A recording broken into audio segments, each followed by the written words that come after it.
Hi guys, this is just a quick review of the Arsenal v Burnley match. The match finished up 3-1 as you might know, and there was goals from Fabregas, Walcott and Arshavin for Arsenal and Nugent from Burnley. That doesn't really, it doesn't really tell the whole story of the match, because for chances, if every goal went in, it'll probably be a rugby score. Arsenal would have picked up, I counted at least 15 shots I think they had on target.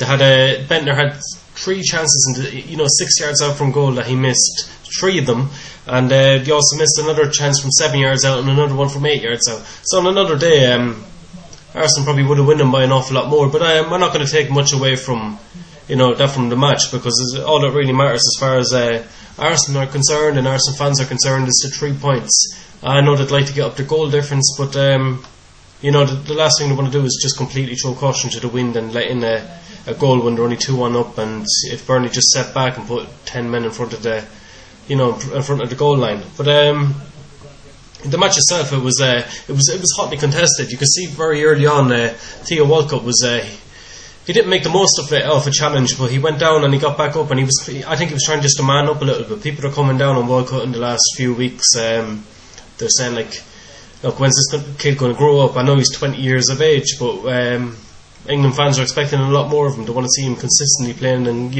being an absolute like an assassin on the pitch. They want him just to completely score in every single match. They want him to to open up the game in every single match. And I feel sorry for the kid in a little bit of in a little way, and in another way I don't, because the reason I feel sorry for him is because he's a lot of pressure. If he wasn't English, I don't believe this pressure would be on him. If he was any other nationality, obviously the media won't be focusing on him so much, but he has so much potential that, and he's English, people want to see the best from him. And even though people are critical of him, I'm sure that most fans, even from other clubs, do support the lad, and they do wish he comes on well. I'm sure he will, because when you compare Thierry Henry to Theo Walcott, the two of them started off in a similar position on the pitch. Thierry Henry wasn't always an out-and-out striker. Theo Walcott, the same thing with him. Where was Thierry Henry when he was 20 years of age? Who on the world stage knew of Thierry Henry? So you got to give the guy time, and once he gets into a good run of games, I think he's going to be really, really a decent player, and I think he is a decent player. I think today he showed that. I think he played a very good game today. But apart from that, the match itself, the goal started off on 34 minutes. Fabregas, he got a fantastic ball nicked in from Nasri, and he slotted it right in past Jensen. It was a really good goal, and it was Fabregas at his best. Although he did seem to pick up a knock or a slight strain or something like that, and he had to come off in 39 minutes for Diaby. The match kind of went back and forth, and Bentner had several opportunities to really put the game to bed, but we didn't, and we went in at half time with a 1-0 scoreline. The second half to come out then, and Burnley done exactly what I expected them to do, and that was just a ridiculous goal. It's almost it goes part and parcel with Arsenal at the moment. They play the best football, but they concede goals that you'd never expect them to concede. You'd never say, look, if Arsenal are going to concede a goal, it's going to be that kind of goal. Ridiculous, and it was Nugent who looped the ball over Almunia, and I think the defenders do have to take a good look at themselves. But they got on with the job, and 10 minutes later, Theo Walcott, he cut in from the left wing, and he really slotted the ball in good and hard right past Jensen into the bottom corner, and that really brought Arsenal back into the game. It gave them confidence again, and you could see the fans in the stadium were kind of, they were able to relax a little bit again. They were thinking it's not going to be one of them days again.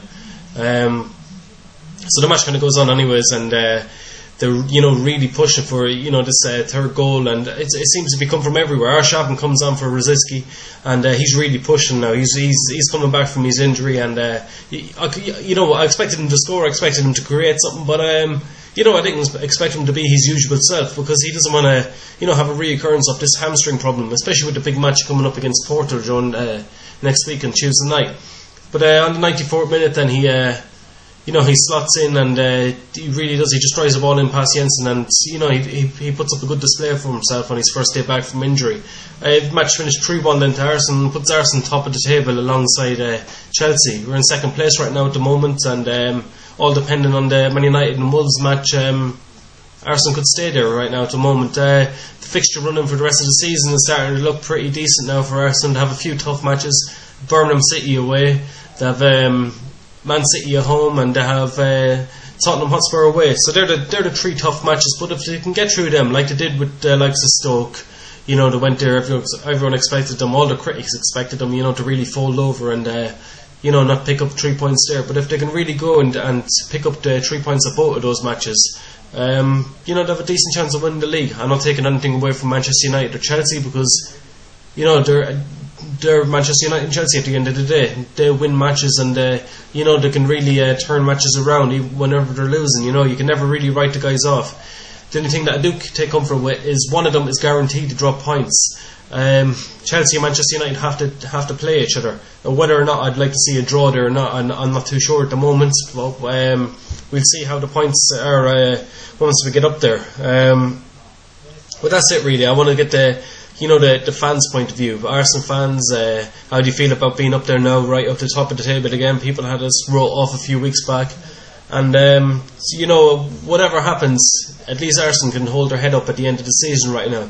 They had some horrific injuries and, you know, some real bad setbacks, some silly losses, and, you know, they really came through it. I'm sure if United lost Rooney for the season, or if Chelsea lost Drogba for the season, I'm sure it'd be a huge loss to them as well. But Arsenal have really stuck to their guns, and no matter what, no matter when they've lost, they've held their head up high, and they've really, you know, kept on pushing. And I'm sure they're going to fight to the end, whether they win the league or not. Who knows? But they're going to fight to the end, and I'm sure they're going to give it their best shot. They're professional football players at the end of the day, and they're hungry and they want to win this league.